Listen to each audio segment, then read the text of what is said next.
All right, looks like we are live. It says it in the corner, so I'm going to try and see if I can get something else. Yeah, it's working.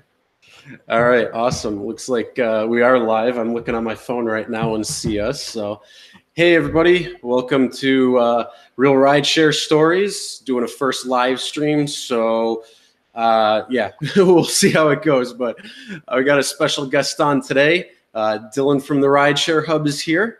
So, hey, Dylan, how's it going? Going fabulous. Thank you for having me.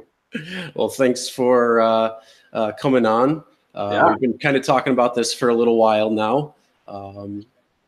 And yeah, it's just a little different doing live streams. So I'm not in my normal studio. It's actually kind of funny because I don't have internet in my studio, but I have to get it.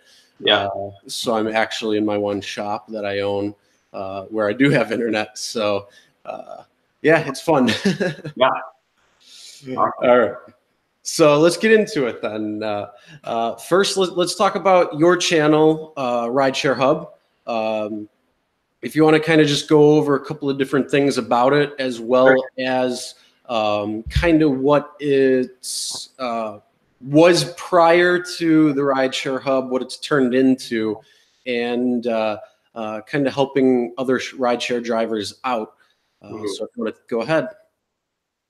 Yeah. So thanks so much for having me. I'll just introduce myself for everyone who doesn't know who I am. My name is Dylan, and I am currently running the channel, the Rideshare Hub, and yeah, has like 3,000 followers right now. But I started about last summer, so actually almost like a year ago now. But I started making random videos on like how to make money online, and like doing stock trading and like what else? Like how to make websites, how to set up like t-shirt stores, like basically how to make money. And then in the midst of that, I started driving for Lyft, and I found out that that was like a good way to make money, not necessarily online, but like, you know, making extra money. And I started tailoring and I found that like a lot of drivers were like watching those videos more than my other ones, and the engagement was like very high. And yeah, I thought I would make a couple videos on that, and then some of them did well, and then now I yeah, just make videos on basically Uber, Lyft, and now I have creators on there like you, a couple other people who make videos on food delivery apps too, and then and like grocery delivery like Instacart, and then but it's I'd say like 80% like Uber and Lyft content. Yeah, the gig economy is pretty inclusive now on a lot of different fronts. Yeah. So it's definitely a good thing to have. Yeah, definitely. So then, yeah, having that it went well on that, and was it kind of just something that like by happenstance that you just went to the rideshare stream of things, or did you see where your passion was with it, or did you just being a Lyft driver for the time and trying to help other people out? Yeah, I mean, I first started the channel to make money. That was like my main goal, was to just see if I could make money through signing people up to these like different platforms. Like Robinhood, for example, was one of them. If you refer somebody, you can get a free stock. So I made a video on like how to make money online. By the way, Beacon of Light driver says hi, Dylan and Chris. So what's up, man? Hey, Beacon of Light, how's it going? Yeah, but yeah, you guys can leave your comments in the chat. There's a couple people in there right now if they're watching. Yeah. And you guys can ask me and Chris obviously any questions. But yeah, so that was like my main goal, was just to like figure out how to make some extra money, like increase my like weekly, monthly income, and try to experiment. I found like 20, 30 different ways to make money through like these referral codes. Like Airbnb, for example, is like $50, and then yeah, and like Robinhood is like $5, right? Like get a free stock, and then like Uber and Lyft, like you sign up a passenger, you can get $5 or $10. And then I found out if you like refer a driver, you can get like, I don't know, whatever. Like it's more. So yeah, I guess I just started tailoring the content to Uber and Lyft because I thought it was super interesting. And also like, I'm more on like, I think the business side of it is really fascinating. Just how like where the like industry is going and how it's like becoming a shared economy. It's becoming very more sustainable to do rideshare. So yeah, I just think it's fascinating. So I think it's almost like why would I not cover all these topics? Yeah. Nice. Yeah, mine was a little bit different on how the channel got started, and it was more I wanted to do something with YouTube, and there were a couple of different avenues that I could have gone. Just trying different things. Yeah. And it was just kind of funny because I've been doing driving for Uber and Lyft for actually over 3 years now, and this same few questions, I'm sure you got this when you were driving as well too, started surfacing. And one of the biggest question was, you got any good stories? So I'm thinking, I'm like, well, I got the dash cam, and kind of evolved right into that. And it's just kind of fun putting different kind of content out there, being rideshare stories, which is a good education way for people who want to become drivers to actually see what it can be firsthand. And the good thing is usually those rides that make it on there are kind of like the craziest ones, or just the most interesting, which you notice and see that there's not really any problems. And I think it's a good avenue to go because it shows it can be fun. It can be different than just the normal sitting there, not really understanding and kind of worried about going out if you wanted to become a driver. Yeah. So one question I did have for you, with the referrals. Now, I did look a little bit into it, and I noticed a lot of people are doing this, and I don't know if it's like something that Uber and Lyft even really kind of care about. But with the referral codes, they always say like you aren't supposed to like blanket them, and which makes sense. But in terms of like if you go to my local mall, you see it says get the referral code, and it's from the mall itself. So really? Do you notice anything like that where they've ever cracked down on somebody who's trying to share a code to get the referral bonus? Yeah, it's actually an interesting question. I have wondered that myself, and I don't think they really have any rules against it. Like, I know you can't. Well, actually, yeah, I don't know. I'm pretty sure that you can't advertise your code, like use paid advertising on like Facebook and to try to like get somebody to sign up using your code through like a paid ad. But I don't think there's really any rules against like, yeah, giving your code out to people and like to a bunch of people. But like I did have one issue before where the way it works is like they used to just they have like a drip campaign, I guess, where the driver needs to do like 100 rides, for instance. But he doesn't actually need to complete the 100, and then I will just get paid for the driver, and I will just get paid per ride that they complete, whatever that might be, like $1 to $2 per ride. Then they changed it where now it's like they need to complete all of the rides in order for any of us to get any of the money.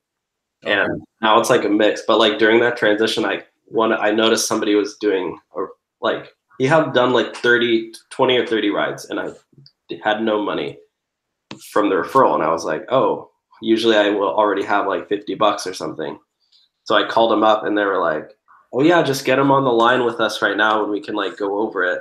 And I was like, well, I don't necessarily know who the guy is. Like, he just found me through my YouTube channel. And he was like, what? You have a YouTube channel? Like, what are you doing? And so I don't know. I didn't really push it because I don't, it's almost like I didn't want to like ask if it was okay because I don't want him to like block me or whatever.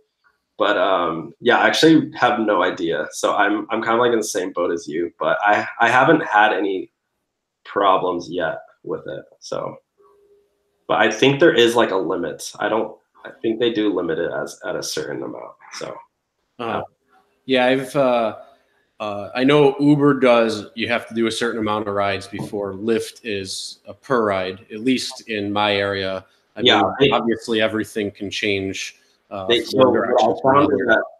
What I found is that Uber and I actually Lyft more so. I don't know too much about Uber, but Lyft changes the referral bonus every single week for every different market. So like it's always changing up and down based on the demand that they're looking for drivers in that given time. And they're always like iterating which market needs more drivers, or if they're good for that week, then they'll just like lower the bonus. Or if all of a sudden like a bunch of drivers quit, they need a bunch, they'll like amp up the bonus to like $500 or something, or like 1,000. But yeah, it's kind of like all over the place.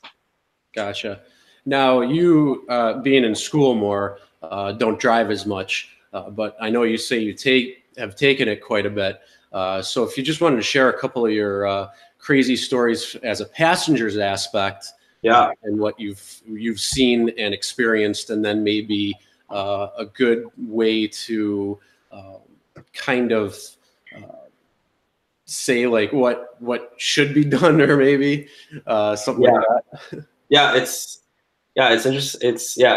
I'm glad you bring it up because I'll tell a couple stories. But first of all, like it's helped so much as a driver knowing the passenger side as well.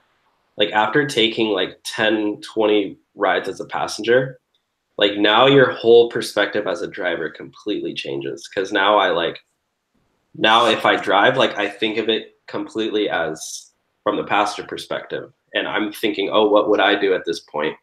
But cause yeah, like you don't necessarily think about what the passenger goes through when you're driving like as much. But yeah, I guess I don't have any like horror stories, but I guess like the first one that sticks out is one time I had one of my drivers was watching a movie while he was driving. Wow. He had his like phone up here, and like he has his GPS here, and then in the corner he had like a mini documentary series playing, and he had the audio on like super loud, to the point where I couldn't even hear my buddy. And I was like, what are you doing? Like, I was like, what are you listening to? And he's like, oh, I'm watching a documentary. And I'm like, while you're driving? He's like, yeah, it really helps the time pass. Well, honestly, I'm going to say something right here is I usually I listen to Joe Rogan's podcasts all the time. And whenever I'm not driving, but I'm driving like just to and from places, I usually put that on, and it's on the YouTube side. So it plays the actual video, but I'm not even paying attention to it. Yeah. And I can definitely understand that as a passenger, somebody who sees that, you think you're being distracted by that, but you're not really paying attention to it.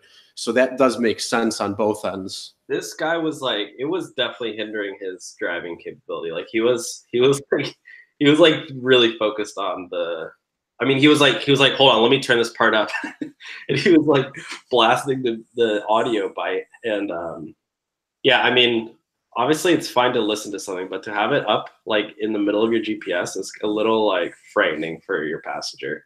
I mean, as a passenger, like what I've found is that a lot of times, like, I'm trusting my whole life with my driver. Like I want him to be 100% focused and not like, even to have like a podcast up, like really like loud where the driver, I mean, yeah, it's whatever. It's no big deal. But like, yeah.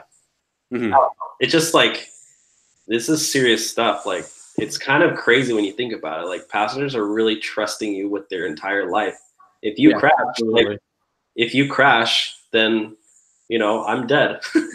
Like, or the passenger's like gone. Like that. Yeah, I don't know. So that, no, I hear you right there. Yeah, I'm one of those people. It's like if you watch the videos that I post, you see me. Yeah, you're lazy on front, and what's happening around me. Like I'm paying attention to what's going on and listening and taking some part, but I'm focused on the road because you're going and taking these people, and you want to make sure they get there safe.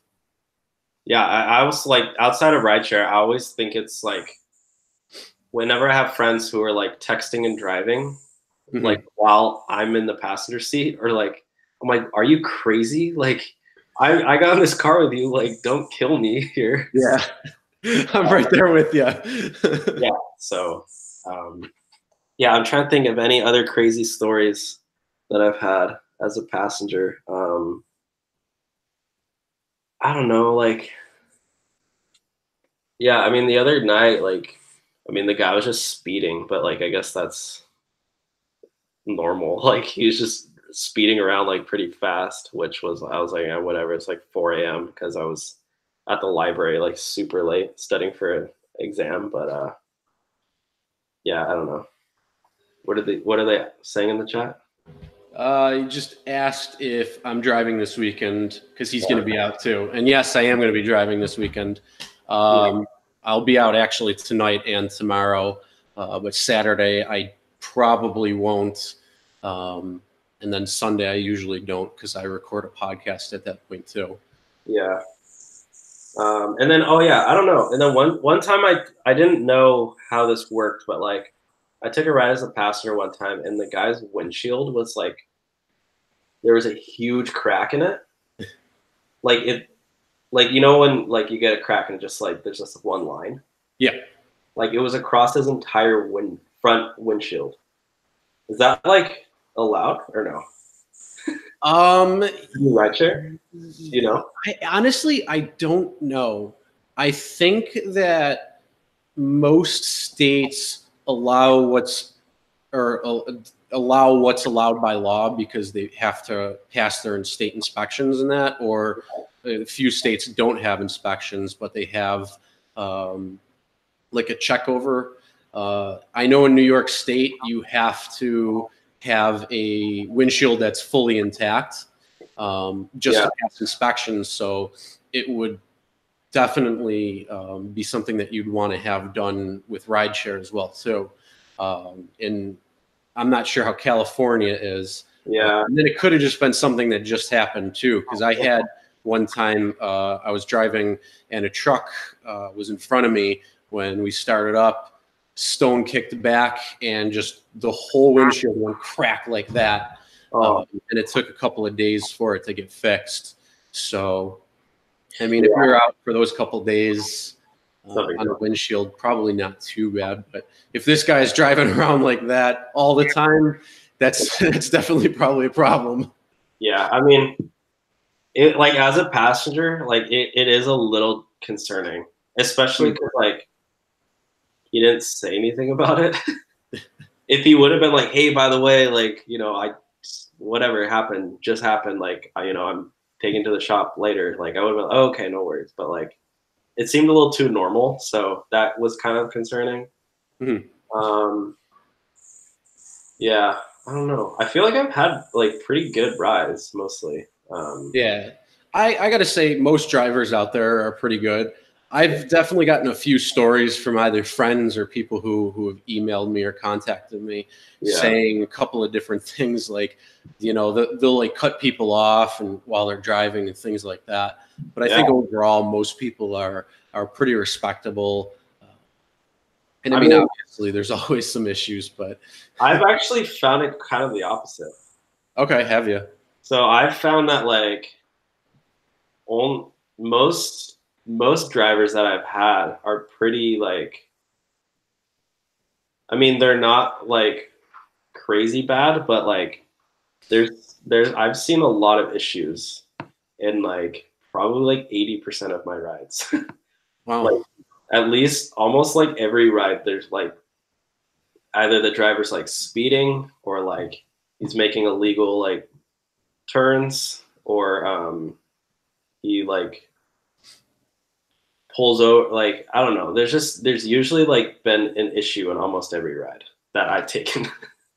Like, I mean, nothing like, you know, life threatening or anything, but like, or like the driver's like creepy, who is like kind of like hitting on me, or like, or my friend, or like, yeah, or like using their phone, like I said, like it's like little stuff that just kind of hurt you or something. I think the people who are on YouTube, like the drivers, like my audience and your audience, like those are like the top performers because they actually care about their performance. And the most of the drivers that I found are like, they're just, I don't know, they're they're just going through the motions and kind of like they don't really care too much. And then on the other hand, when I do have a driver who he's like, "Hey Dylan, like how's it going?" and he's like smiling, or like, or he's even just like, "Hey, do you have any preference for the AC or like music?" I'm like shocked. I'm like, "Oh my gosh, like I don't care, but like thank you for asking." Like just somebody who like actually cares is almost like an exception. That's what I found as a passenger. Yeah, I can definitely say that as well too. It's very rare. I've taken quite a few rides, like to and from the bars, or when I go out of state and out of the area. And I think there's probably one driver that it can come to mind that like this guy had everything, like Minsk, like going crazy, that kind of thing. But he was also like, "Hey, do you want like certain music?" And it's like, we're just going down the street. It's fine. Yeah. I mean, yeah, we'll never usually say, like, unless it's like a long trip to the city, then like, yeah. But I mean, the fact that like he asks like really goes a long way for a passenger. So, yeah. Now, Beacon of Light, I know he's on and hanging out. If you are still there, because I know he's actually local too. He's not too far away from me. Just if he's got any stories as well, yeah, he's heard or said. Or if you're watching on replay, let us know in the comment section. Definitely, yeah. Now, one question I did have for you, because I definitely drive a lot more than I take it, only because I have a vehicle and always around. But you take Uber and Lyft, I'm sure, probably a lot more now. Yeah. So, what would you say would be good as a driver who maybe never uses the service to kind of put their mindset into what the passenger might feel? Like, what would you see that could help them be better drivers? Honestly, the number one thing, and I've heard this from Harry Campbell too. He's the rideshare guy. I mean, I will just say, take a couple rides as a passenger. That's the best thing you can do to improve your driving experience. Like, maybe you need to go like a couple minutes away to the grocery store. Like, take an Uber, take a Lyft, and then it's only going to cost you like $3-4. Like, that $3-4 is going to like improve the amount of tips you'll get like tenfold. You're going to like, it makes you understand, and you'll find things that drivers do that are like, "Oh my gosh, I can't believe he did that." Or like, "Oh, he did that." Like, that's really helpful. I think the main thing is just focus on the passenger, or like, I would say like 50-50, like focus on driving, obviously, but like focus on providing your passengers like a good experience. Just making them as comfortable as possible, drive safely, slowly, like is really important. That I found as a passenger, that's like the number one thing that I value the most when I take a ride is, if I'm gonna tip and rate him 5 stars, my first thing is like, was it a safe ride? That's literally all I care about. All the other stuff is like comes next, but like follow the laws of the road. It sounds like so simple, but like drive safely and smoothly is number one. Especially with drivers, not only just yourself, but everybody around. Like, I know, I don't know. I mean, I love having those bad driving caught on cameras, because it's like, sometimes you sit, like when I'm actually doing it, it's like one thing after the other, and then it's like these groups of things happen in a small little area, and like I'll drive, to and from going through on a street or an intersection or something, and there's always something going on there. And it's just like trying to pay attention to that. Definitely. Just because you never really know. Yeah, not everyone has a Tesla. So mistakes happen for sure. Yeah, I mean, just to reiterate, like as a passenger, that's after a smooth ride, I'm like, I feel so good getting out. I'm just like, yeah, that was great. So. Oh, so Beacon of Light just wrote, he had chewed gum left in the crevice of the back driver's seat. I've had that. That's not fun. Dirty, empty pizza boxes in the back seat, and a passenger spit pop on the arm because she couldn't contain her laughter. Oh. I hope she was laughing at something good and not just maybe a good ride, or maybe you doing that. I don't know. Yeah, I've never had the gum thing. That's gross though. No, it's garbage in general is very annoying. Like when people bring it into the car. Like I want to keep my car clean, and you got to remember, it's like you got more than, you're not doing just the one ride. You know, you might be doing 15, 20 rides when you're out. Yeah. And so it's the next person that's coming in, and it's not just your vehicle. You know, it's you're not the only person there. Yeah, for sure. Yeah, I mean, so I know you've done it less. Is it just because? Well, actually, what is the reasons that you are driving less? I'm just in school and I work. So I mean, drive it like so. To give you some context, like I initially started driving because to pay off some debt that I had, and I don't know like what kind of like financial plan you're on or whatever, but like for me, I started following this guy who was like, don't have any credit cards, don't have any debts, like so I wanted to pay off my credit. I mean, I had maxed out. I was just like not very smart with my money, so I like wanted to pay it off, and so like I found that like driving rideshare was like a great way to do that, and it really helped me out a lot. And so now with the channel, like I'm just trying to do everything I can to help the channel be as good as possible, and also work for a rideshare company, so that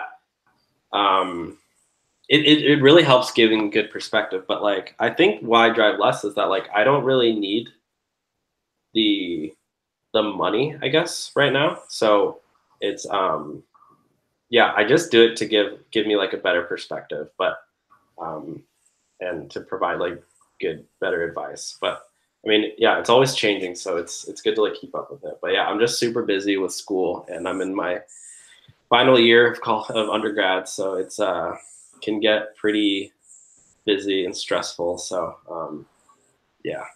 Yeah, you guys just had midterms, right? Yeah, I just had my last one yesterday, so I'm kind of chilling right now.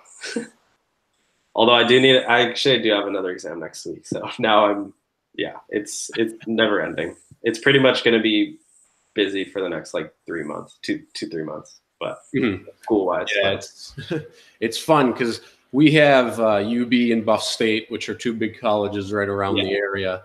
I know they're probably not as big as where you are, and I'll keep that secret even though I know where it is. But yeah, we have those around. So I probably take college kids all the time, and tonight's like Thursday. So you always hear like what's going on with the school and everything. And yeah, it does seem like it's quite a workload. I mean, I've been out of school for a little bit now, so it's I forget that workload a little bit. It's like it's workload plus it's like a lot of social stuff, and not like, and by social I don't mean partying, which like partying is, you know, part of it, but it's also like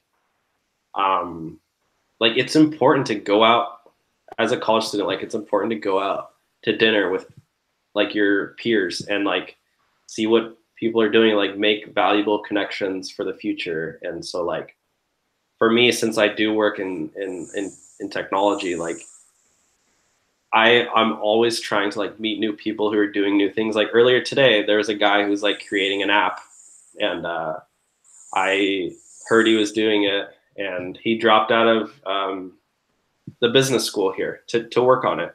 And he was in one of my classes for something, and I reached out to him and I was like, hey, like, that's cool. I'm working, like, whatever, like, let's connect. And I have no interest in ever like working with him, but like for us to sit down, maybe in a couple years, like we will run into each other and he can tell me, or he can refer me, or, you know, it's just like college is way more than just the studying. It's like studying is just like half of it, and the other half is just like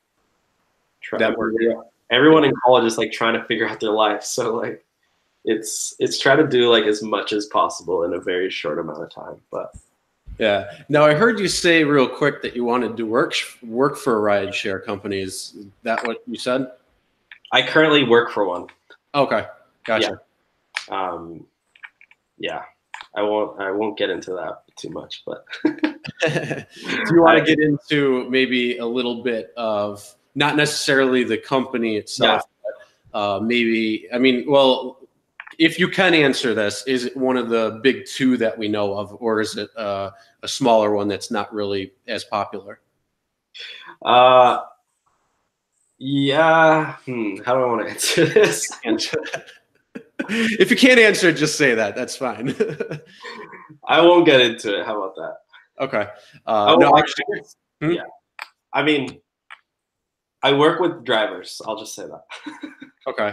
I mean, obviously, it's on the driver's side. Okay. So is it like one of the councils? I'm not. I mean, like I say, it's not something that you have to like get into. I was just curious in terms of if you noticed anything kind of like where it may be going in terms of, you know, we just had the government shut down. Yeah. So there were a lot of people who were going from their jobs and actually signing up for Uber, Lyft, other rideshare companies, Instacart, DoorDash, all of these things to just basically pay the bills, at least for the time being. Yeah. So it's a great platform if you're looking to make extra money. It's a great platform to hold over if you're like going from a job or a layoff or into something or furlough like that. So I was just curious in terms if you knew anything more where something would be going in the company itself in terms like, I know with like driverless cars, you know, that's kind of put drivers out and all these things that are coming. But maybe the realistic side of things, if like that's going to be within 5 years, like some companies have said, or predicted, but not necessarily practically going to happen.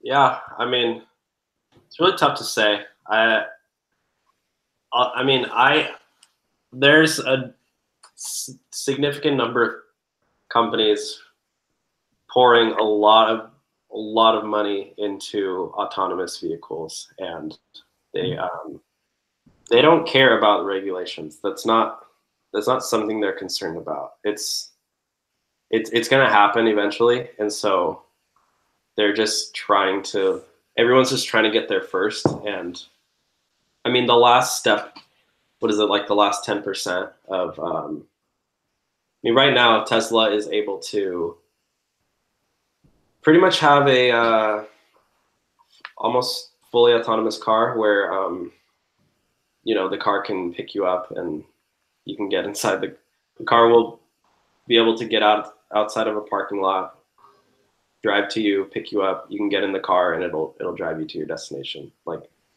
yeah, I see that's where I see car ownership going to that, where because I've given a lot of thought about this too, and it seems like car ownership is actually going to go almost away, where it's going to be almost like a subscription basis or like a monthly tier where you get a certain amount of cars that you can choose from, order your car, come and get you, and either personally drive that vehicle or have it drive you somewhere. Yeah. At least in maybe the beginning, but soon it's probably just going to be like a pod that comes and then, hey, guess what? Where are you going? And you aren't actually going to get a ride, like have a car. Yeah. Or anything.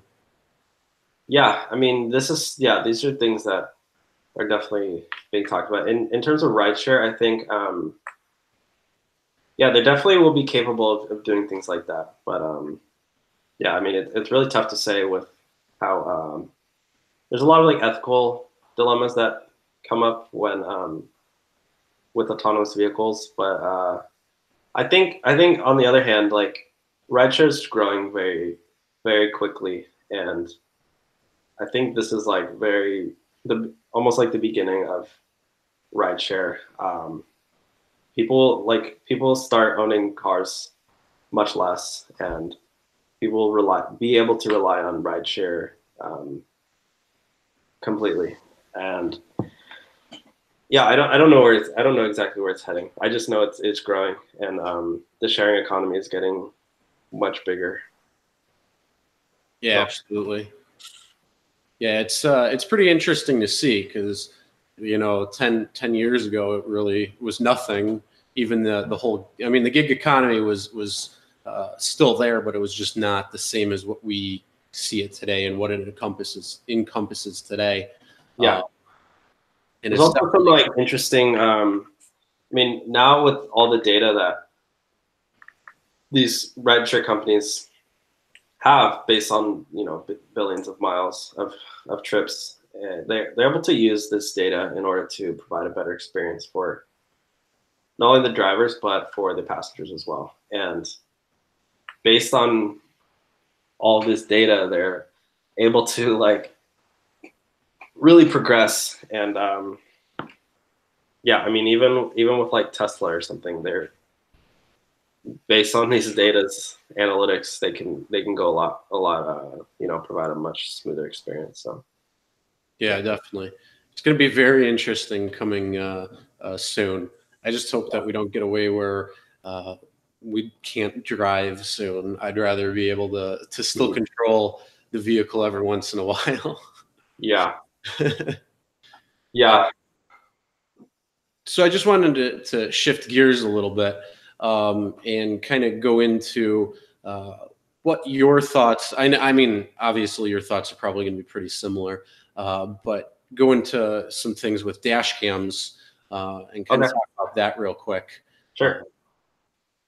And basically, like the importance of them as a rideshare driver. If you have any thoughts on holding that information for a certain amount of time, like me, I record and then I scour through every single ride that I give and save that. So like, what do you think in terms of time frame? How long do you keep that? Or just the importance, not only as a driver, but as a driver in general, whether you drive for rideshare company or just going to and from work, or anything like that. Yeah, I mean, I think they're really important to have. I think it's pretty silly that not every single rideshare car has a dash cam in it. I think, and I mean, I was actually, this is like one of the projects I was considering taking upon as well, is to create a dash cam specifically for rideshare drivers. And that I mean, I think it needs to be a requirement for every single rideshare car. There needs to be some sort of safety like precaution that when you get into your car, when you have someone in your car, the passenger should know that it's being recorded and broadcasted, and there should be people regulating these trips that go on. And when there's suspicious activity, there should be something done about it. And I think it's crazy that there's rides being taken where I mean, yeah, it's tracked through the app, but like, I mean, even with Uber, you can still order a ride for your friend and stuff like that, where like, you don't know who that guy is. That's not even tracked at all. And I think there's just a lot of gaps in that. I think Yeah, I mean, if you can store all of it onto, if you have like, a external hard drive, I would just save it as long as you can. I know there's one company. Do you know what TripCam is? No, I don't. I don't think I've heard of that one. TripCam is it's a tablet company that they put a tablet in the rideshare car, and like passengers can like tip through it. So it's not completely focused on safety, but one of their features is that it records every single ride, and it says that it's like a tablet, and it shows that this ride is being recorded, so that the passenger knows that it's being recorded. Mm-hmm. I think that aspect of their app, or of their service, is like very helpful, and I think stuff like that should be more common in cars. I mean, when you go into a grocery store, like you see a huge TV with your face on it, and like if you steal something, someone's gonna see it. It should be the same inside of a car. Like if you say something dumb, people are gonna see it, and like I don't know. I I think it should be more common to have dash cams in rideshare cars. Absolutely. I completely agree with that. And it's just smart to have overall, not only for ride shares like when they're happening, but it's actually funny because I picked up a girl the other day, and she was, because I have a little sticker that says like you're being recorded, both audio and video. Um, so everybody who gets in my car knows that. But it's just good. She was like, wow, this is, because she takes it all the time. And she was like, this is really good that you have something like that, because most drivers don't.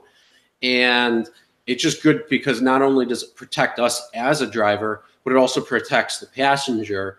And then it also protects you in the car itself. So Yeah. I say like just driving in general to have them is a great thing, because there's a lot of people out there who just drive dumb.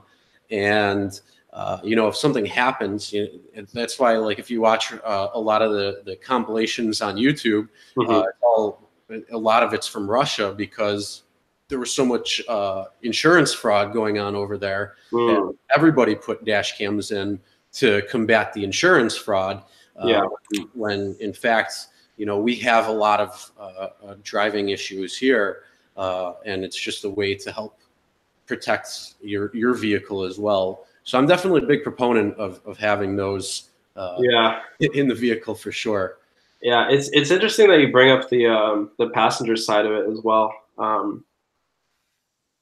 The problem that I see with passengers is that, I mean, they don't know like what you're gonna do with the footage. So what I think would be helpful is if there was a third party service, or even like directly from Uber or Lyft, that was like a trusted company storing all of these rides for safety reasons alone.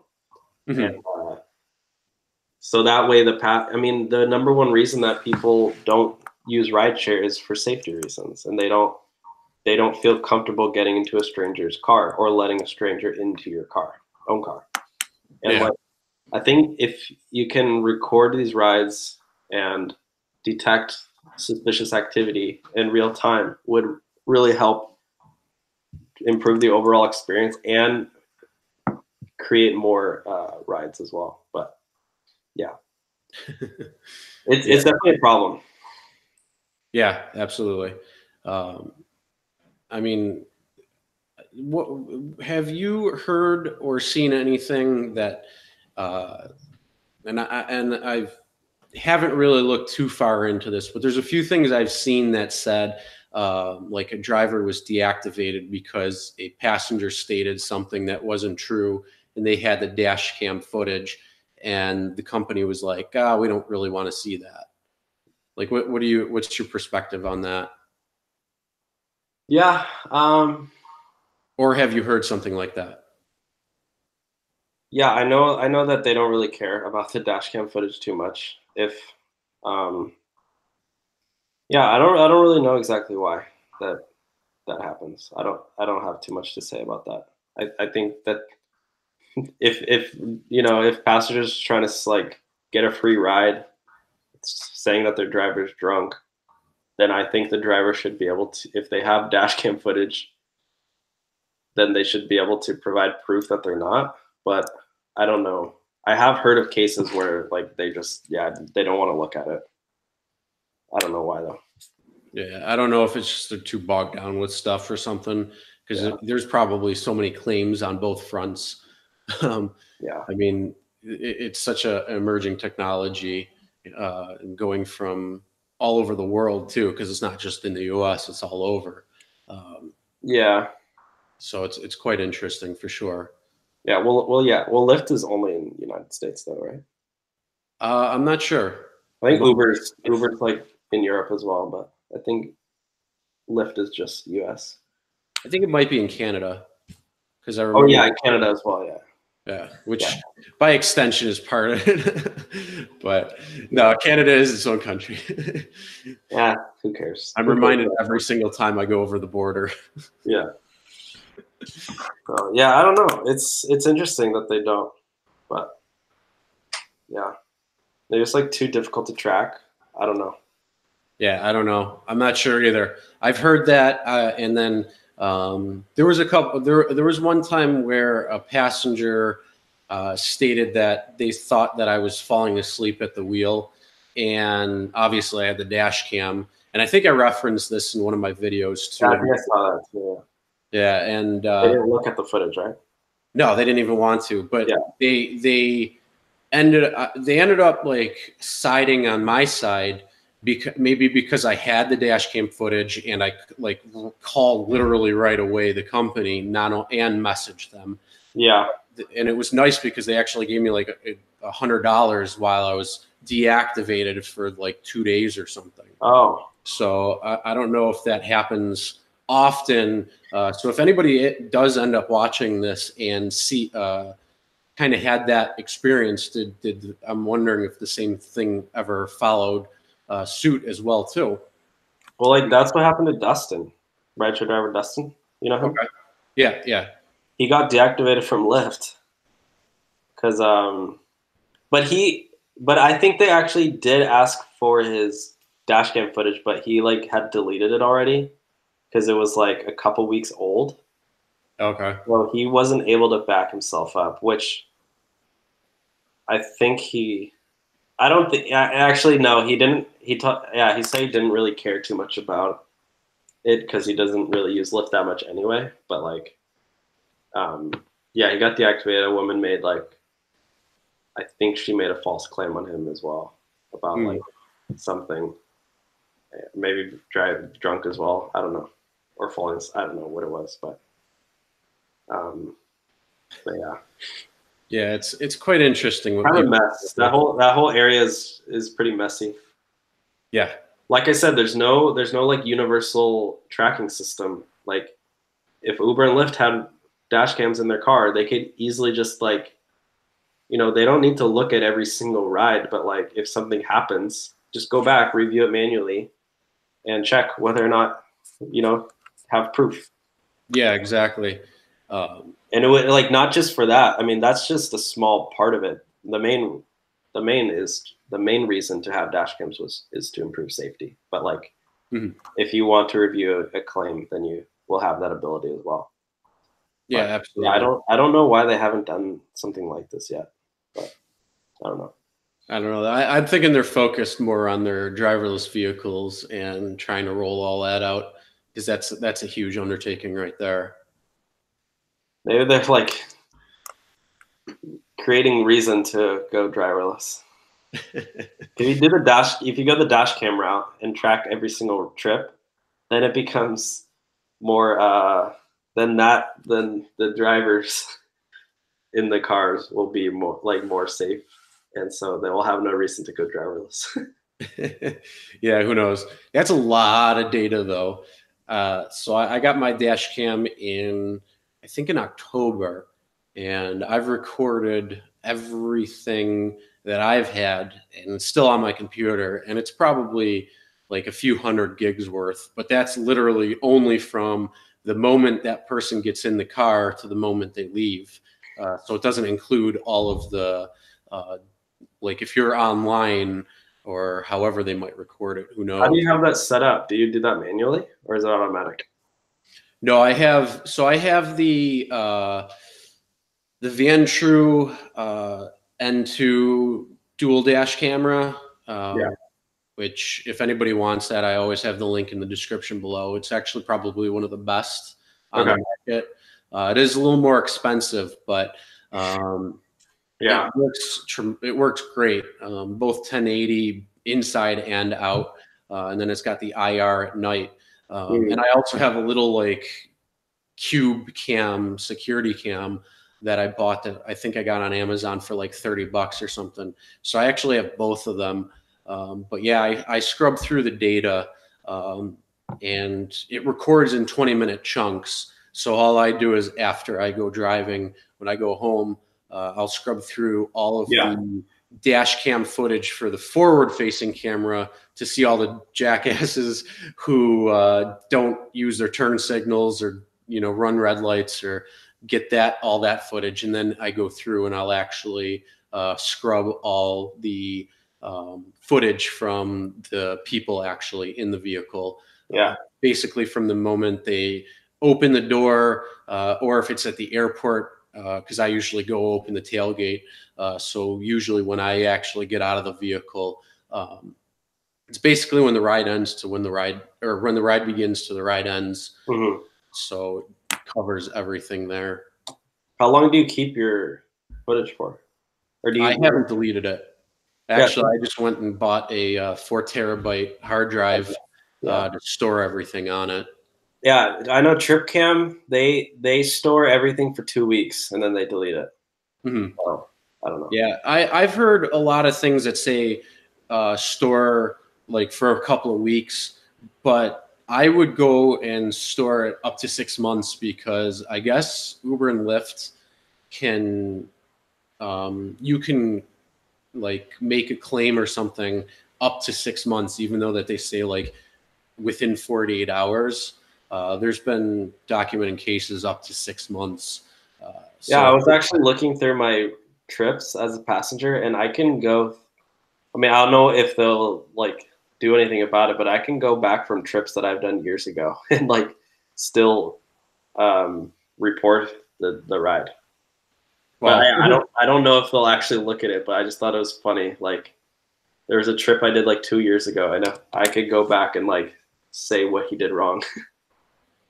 If I want. That's crazy. I mean, I don't. Yeah, I'm sure they will not do anything, but yeah, I heard that some were up to about 6 months. I don't know how true that actually is, but so I would at least keep it for, or want to try to keep it for at least 6 months, just to have on hand, because you know if like I say, if I take 15, 20 rides a night, and if I go out 3-4 nights a week, you don't remember some of the rides unless they were really something to remember. Like there's very, very few rides that I could actually remember unless I went back and had the dash cam footage to be like, oh, this is what happened. Yeah. So on the passenger side, it's a lot different because, you know, I can actually remember some rides like on vacation when I was in like Vegas or elsewhere, that you just remember. Same thing with Orlando when I went, and when I just made the video about that with that driver, and what they were doing, what he did. Yeah, I actually remember really quickly. So I was in Vegas couple months ago, and I had my driver pick me up from my hotel, and she was like nervous to go to the airport because she had gotten a ticket before, and she didn't know any of the rules, and she was like, I was sitting in the back seat, and she's like, oh, I'm gonna take off my stickers for going to the airport. And she's like, come up to the front of the car and pretend that we're like, she's like, if anyone asks, like, we're family. and like she legit, it was like really early in the morning, so I was like, yeah, whatever. But afterwards, I was like, what? So basically, we pulled during we were at a stoplight, and she's like, get into the front, get into the front. And I got out in the middle of the highway and walked to the front of the car. And yeah, I was. Then we went to the airport, and I had to pretend that we were family. And yeah, it was not a good experience. Yeah, She's also like offering me pain pills and stuff too. Wow. Well, it is Vegas, so I was like, no. I was like, are you really a Lyft driver? Oh wow, that's crazy. Yeah, I wonder what did she say what she got the ticket for? She might have done a pickup in the wrong area. Because and this has happened to me too, is like sometimes I'll drop someone off at the airport and then I'll get a request. Like I won't get put in the queue. It'll just give me a request right away. Mm-hmm. And then, yeah, at first I could have actually gotten a ticket because I didn't know, but about do you guys have the pickup areas? Yes.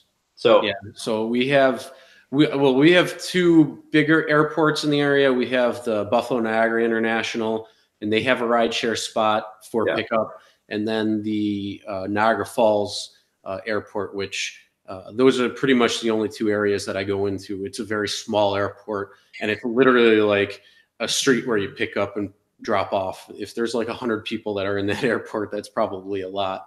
Oh, really? Okay. They don't really have a queue, and if there is a queue, it's like one person's actually in a queue. Yeah. So yeah. So. But yeah, no, I kind of wanted. It's cool that you brought up the airport because I did have a question for you with airports. If because I know it's in our area, but I was wondering if it's the same thing elsewhere because I've heard a couple of different things. But with airports itself, and then when you were driving, were you driving in the area you go to school, or were you driving in your home area first? But like both, yeah. Okay. Now the question I had was, do you actually go to the airports and sit in the queue line or not? No, I never have. Okay. There's it's like 50 people here. Yeah, we get usually it's like 25 airport line for like an hour and a half. Mm-hmm. I went there once just to try it out and to see. And I was sitting there for like 45 minutes with nothing. And I think like 3 people went, and it wasn't even worth it. But like, I'll be like 10, 15 minutes away from the airport at night when there's no drivers that are in the queue because everybody else is driving, and they put the airport first. And what sucks is like you have surge or prime time all around the airport, but not at the airport. And it's like, well, I could go get 2 times the rate here or go to the airport. And it's like, well, what do you want to do? Interesting. Yeah. I haven't really run into that before. I also don't really live too close to an airport. So yeah. If I'm like by the airport, it's kind of far. So yeah. I mean, I would just do it like near, like I try to stay in the areas that I think are fun, like nightlife and stuff. Yeah, same here. Now, one other thing, I do primarily my driving at night, and I know like during the morning here we have a lot of people a lot of bonuses that go on because they want more drivers in the morning because, well, nobody's going to wake up in the morning and really want to take people out. It's very difficult for people to get rides. I've talked to a lot of people who, when they try to go in the morning, maybe they can't get a ride on one platform, but on another they can. And it's unique. So have you, I mean, what's your times that you like to drive or have when you were driving more? And then what would you say would be more money or more income at least? Yeah. So I think at first I was all over the place, and then I came up with the strategy was like drive in the morning, try to make like I don't know. I think try to make however much money you want to make. Like try to wake up and then do like make half of your goal. Drive as much and then reach half of it, and then like take a break, and then go out and then complete your goal later after your break, like a couple hours break.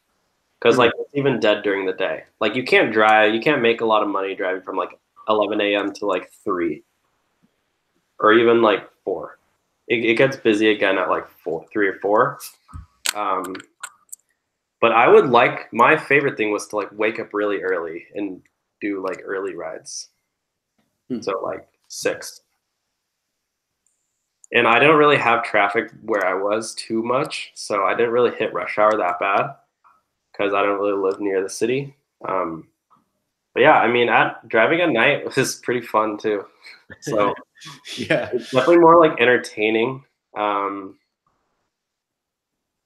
I don't know. I think it's hard to say when I made the most amount of money. It literally depends. Like it depends on so many factors. Like yeah, I don't know. Yeah, because I was actually contemplating like switching it up a little bit and saying, all right, well, I'm going to try maybe this week during the day in the morning time and then like during the rush. But then I'm thinking to myself, I don't like traffic. And it's so much easier at night. I've actually found that like the best times I've made money, now that I think about it, is probably like 9 a.m. Okay. Like right after rush hour, and then people are like still going out to do things. I would get like a lot of like long trips at like 9 for people who like or like 9 or 10 who kind of like sleep in and then like want to go somewhere far. I don't know why, but like I've gotten a lot of really, and then like in the morning, it's usually pretty like once in a while I'll get like longer trips, but yeah, I don't know. Yeah. All right. And then we've been doing this for a little, just over an hour, so we'll wrap it up. But lastly, I just wanted to ask, what tips would you give out as not only a driver but a passenger as well, that drivers should not, I mean, maybe getting into rideshare itself, and also what they should do when they are driving that can make the experience better for both a driver who wants to go out and make money and then a passenger who needs to get to their point. So for like new drivers, new, yeah, or just people who maybe haven't really paid attention but want to kind of embrace it a little bit more to give a better experience. Yeah, I mean, I'll just say like if you're thinking about it, like try it out. It can be pretty enjoyable, and but also like be smart about it. Calculate all your miles, and if like I wouldn't drive with a really nice car if you're gonna put a bunch of miles on it. The best thing you can do is drive with a car that's very cheap and that you're gonna depreciate a lot on, or that it won't depreciate very much on. Yeah, it's already if you can have a car that's already depreciated like significantly, that's the best. Yeah, be financially smart about it. This is you know, you're making a big decision to use one of your own assets. If you're not renting a car, using your own vehicle to drive people around and make sure like, you know, you're being smart about it financially. Practically or personally, just focus on being a good driver. That's number one. Don't worry about impressing your passengers. Like that will come, but just focus on being really safe and smooth, and then just be nice to your passengers. That's pretty much it. I would try to like at least say hi to them and smile and make them feel comfortable, and then that's it. Like that's all you really need to do. Sounds good. All right, and then let's we'll end it on, if you just want to share the rideshare hub, a little bit more information, just the wrap up info about it, and you know, for everybody else out there too, go over and check out Dylan's channel. It's always got some good information, and as well other drivers who are on there, and other people in the gig economy as well. Yeah, I don't know. Yeah, feel free to check it out. It's growing, I think, pretty quickly, and you won't only see me, so other people will be on there as well. There's some really cool people who have been on there recently, so it's definitely worth checking out. And I think it's become like a good place to, you know, if you don't like me, maybe you'll like Chris, or maybe you'll like who else is on there? Alexis or Natalia. Like you have a different perspective of people, and whoever you like, you can watch their videos. And also definitely check out those videos I make on how to make extra money, like with those different services and stuff. There's some really cool ones that not a lot of drivers have really tapped into. Like one, I think the best one is probably like 25 apps to make more money. There's some cool services on there, and a lot of people have really liked them so far. But other than that, quite a few good apps that I haven't. Honestly, I didn't even know about a bunch of them until I watched that. So it was good to see that and be like, oh well, great! I can make a few extra bucks here or there. Yeah, some of them are like not great, but they're definitely worth checking out. Like, there's nothing to lose. Like, some people are like, oh, I tried cargo and no one buys anything. I'm like, well, you didn't lose anything. Like, whatever. Or like Stereo. Have you heard of Stereo? I have. That's the music app, right? Yeah, a lot of people are like, oh, I don't like the music, or like pastors complain about the music. I'm like, turn it off then. Like, if some people like it, some people, I don't know. They're all like pretty new companies, so everyone's trying to do their thing. So, but yeah, I can't use Stereo because with recording it and throwing it on YouTube, they have a big no, yeah, you will not be able to. Yeah, I mean, it's all copyrighted, so yeah. So I actually, all the music I have in the background that people copyright free. Well, it's all YouTube, from YouTube's music library, and a lot of people actually like it because it's not like in your face of anything. Yeah. I do different genres, so you get like music from, you know, it's got like a rap side, it's got like a rock side, it's got like all these different genres, and it actually sounds pretty good. Where it's just there, it mellows you out, and it's pretty decent. Yeah, it's like commercial music. Yeah. And you don't have to worry about it either because, that's true. I mean, like when people ask, they're like, oh, can I put a certain song on? Then it's like, all right, well, this video can't go online, but that's all right. Yeah. I mean, can you still put it up, but it just won't get monetized? Or will you actually get like a strike for it? It could be either or. It just depends. I mean, if it picks it up, because it can pick it up on the way I have the audio set. I have external mics actually in the vehicle. I'm actually going to do a video soon once it gets warm of how I have my vehicle set up for anybody who's interested, because I have had a couple of questions about that. But I do have lapel mics with a voice recorder that's within the vehicle itself, and it can pick up music when it's not loud or like when people are quiet.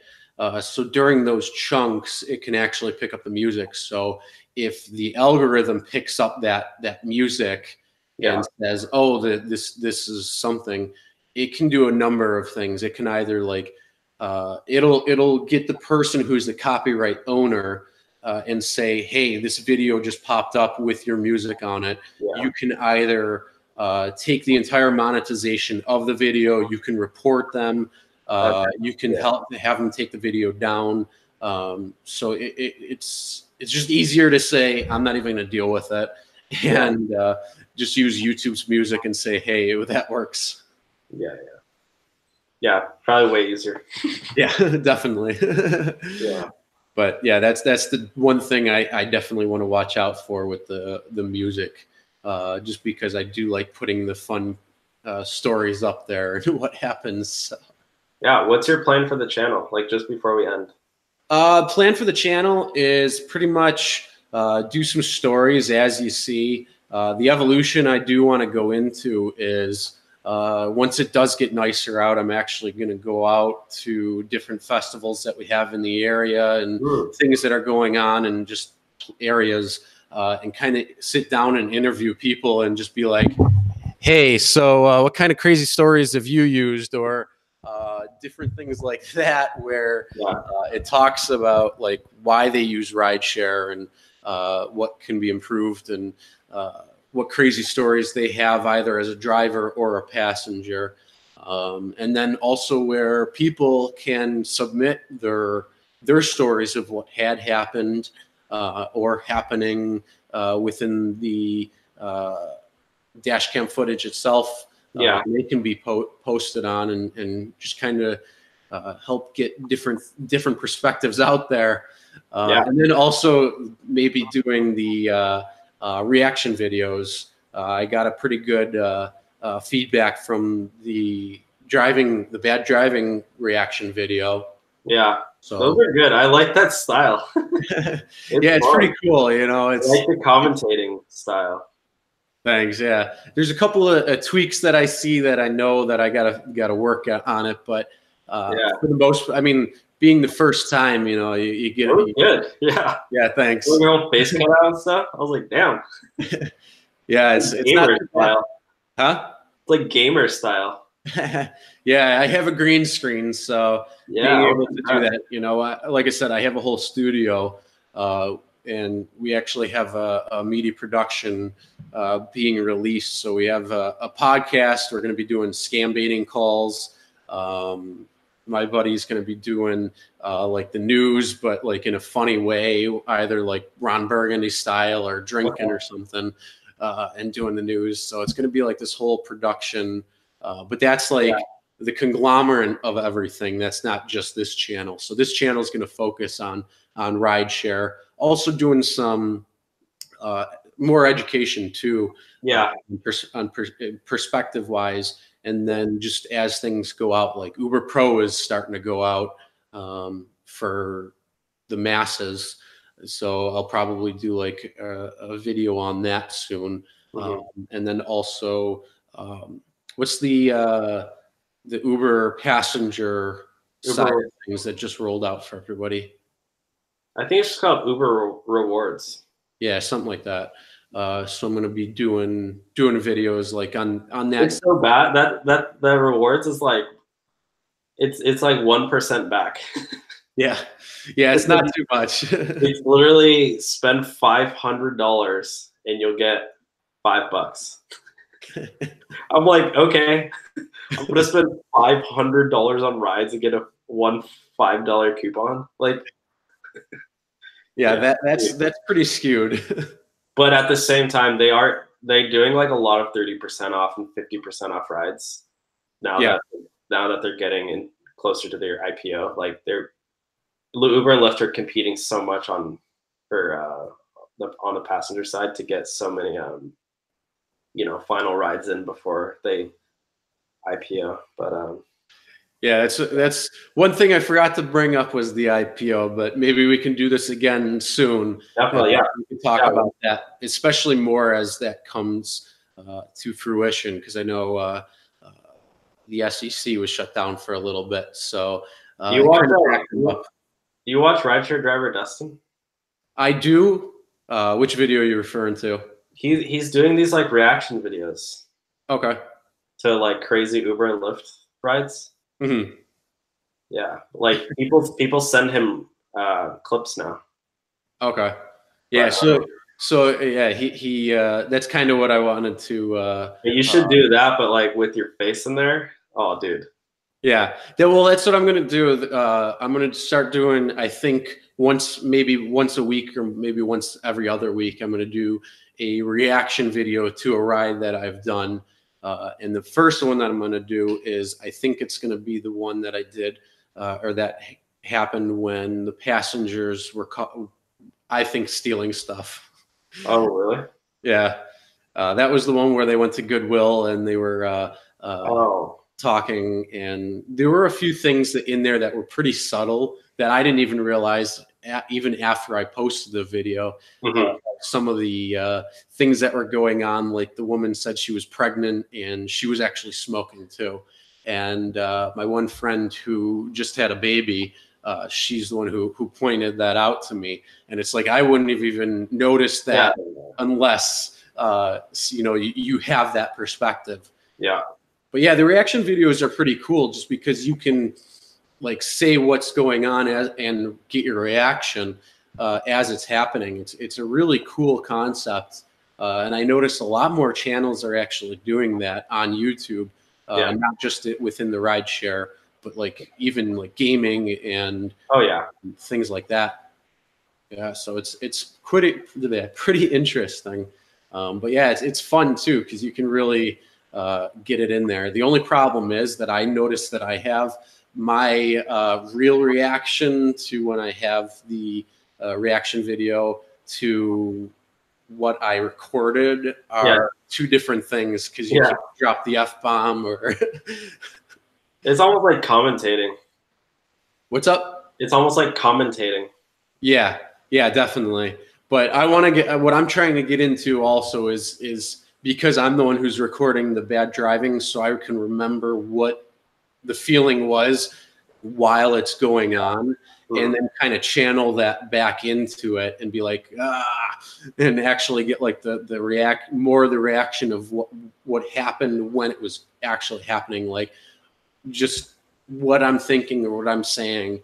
And one of the things that I did too in that video, which I don't know if you noticed or not, but one of the clips in there, I left the reaction during the ride as it was happening with me and a passenger talking about it. And it was where one of the, like a van in front of us was driving so slow. Oh, yeah. So I'm going to try, when I can do that, I'm going to actually try to leave the original in there. It just might be censored out a little bit. Yeah, I remember that.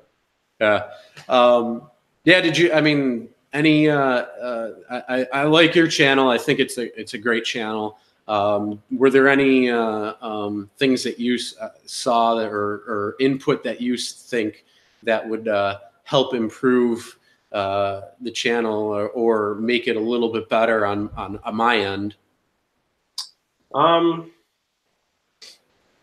Yeah, I mean, I think it's going well. Like, you're getting good traction. Just keep uploading, I guess. Thumbnails are important. Yeah. Try to do like drama stuff. I don't know. I personally like that one comment. I think it was like a week or two ago. You're like, upload 5 times a week. Oh yeah. No, 5 times a day. I know. Like, okay, sure, Dylan. Although actually, I think since then I've gone back to daily uploads. So daily uploads have helped me a lot, actually.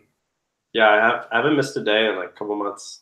Nice. Or maybe one day or something. But yeah, I had mine when my dog got sick and passed away. That took a toll on the uploading because I just wasn't focused on it. I wasn't doing anything. Yeah. And you know what? That's the beautiful thing, one, about rideshare industry and being a driver, as well as even a YouTube content creator. You can take the time off when you need it to be able to do certain things you have to. I think taking time off actually helps. Like, if you take some time off and then come back, I feel like sometimes it can be really beneficial. I don't know. Yeah, I'm still, I don't even know, dude. Like, I'm in your boat. Like, I'm still trying to figure it out. So I mean, I love the continuing collaboration. And then do you like that? Or, I mean, what do you think? What's up? I mean, I don't know. Some of them, like, even like your videos, like they'll get a bunch of views, but like no comments. I don't get that at all. I don't know. It's weird. And then like some you just get like a bunch all at once. And it's like even some videos that I have that I posted like, I don't know, 2 months ago that are like just blowing up even right now. You know, it could get like 4 or 5 comments a day and a bunch of likes or dislikes or something. And it's just, I don't know. It's just wild to see and try to understand YouTube's algorithm. Yeah. Also, like my like ad rates are like very high too. Uh-huh. Like, What do you mean by that? I can't, I don't, my channel isn't monetized. so like, yeah, usually on YouTube, like the average CPM, you know what CPM is? Like yeah. cost for 1,000 or cost for 1,000 impressions. Usually it's like $1 to $2 on YouTube. So like for 1,000 views, it's like $1. But for mine, it's like $20. Nice. So like even the videos that you've done, like, I mean, yeah, they're not that much right now, but like imagine in the future, like when they're getting like thousands and thousands of views, like they'll bring in a lot of revenue. So I don't know if that's because my channel just got monetized, like however month and a half ago, or if that goes with scale, like that will be insane. I don't know. Who knows? I guess time will tell, right? Yeah, but just incentivizing you to keep making videos for me. Oh, I'm not. Yeah, no, it's fun. It's fun. And then if anybody also wants to see certain videos that maybe they want to see me do on your channel, or even maybe a collaboration where you're on my channel or whatnot. If people want to see that, comment below, and we just. I can speak for myself. I don't know if I can speak for you, but it's just fun doing it. Definitely, yeah. It's addicting. Yeah. Leave a thumbs up the chat or the live, the video. Yeah, definitely. And yeah, it's fun. I enjoy doing this. I'm sure you enjoy it. Waking up every morning, clicking the app and seeing, oh, it grew a little bit, and here or there, and responding to everything. It's always fun because you never know where you're going to meet people, where they're going to come from, and Beacon of Light, he, like I say, he's not too far from me. He's right up the street. We've probably passed each other driving a few times already. And he found you through one of your guest videos on my channel, right? What's up? And he found you through like a guest video on my channel, right? Yes. Yeah. So so he's in the Buffalo area, going to the California area where your channel's based out of, back to the New York. Yeah, exactly. So it's pretty cool to see. And then it's just where everybody's coming from and all that. Now, actually, I know we've definitely blown past the final things, but you did bring up a comment of doing like a gaming, do games with the passengers, and I thought that was actually really, really interesting. Yeah. And I was just kind of curious to what you do like a game show like esque style, like kind of like the what was that one show that they did on Discovery with the taxi cab? Oh, yeah. I don't know. Actually, like I was on this show. It's called Third Wheel. Okay. It's like a YouTube series. It's produced by some like YouTube production, like not YouTube, but like digital entertainment online. They work with like, I don't know, Instagram models to make like very YouTube-esque TV shows. And they had this like dating show called Third Wheel, and I got cast to be in it a while ago. And they put you in a car and like they pair you up with somebody and you play games in the back seat. And like I don't know. It was like, it was pretty interesting concept, but I was like, yeah, I wasn't thinking about it when I commented that, but like if you could have your passengers play games or something, like maybe not for like prize, but just for fun, like it would be pretty interesting. Yeah, when you comment on that, I'm like, that's actually a really cool idea, and I'm like, it's taken me some time to try to think of how to implement that, or even to like what to do. So I'm like, oh, should I do a like a trivia type thing, or so I got to figure that out. But I'm also going to look at a number of different things that they have that. For gaming itself. Yeah, I'll think of some ideas as well. But yeah, that when you said that, I'm like, that is actually a really cool idea. That would be really interesting, especially the karaoke thing would be hilarious. Yeah, yeah. Unfortunately, I can't get that. I don't think I can do that one only because of the copyrights. I'm not sure. I'd have to kind of dive into that a little bit more, at least in terms of YouTube. What their policy is on doing karaoke. Just get find like covers of instrumentals, so that way they're not like copyrighted. Oh, there you go. Because I used to do that as well for my older videos. I would find covers of popular songs and put that song in there, and then like covers like just some random person playing on their guitar, you know, like that's not copyrighted. Yeah. So covers aren't copyrighted. So like you could maybe find somebody playing like, I don't know, some Beyonce song on a guitar and then like use that. That could work. I mean, that's an idea, but yeah, that would be good. That would be cool too. Yeah, especially those rides that are just like you sit there and they sit there and it's just dead silence. It's like I want to talk more. Yeah. Plus, you do it at night a lot, so like that would be just funny. People would be like scream. People have done a little karaoke, but like I haven't found anyone making like funny videos like that.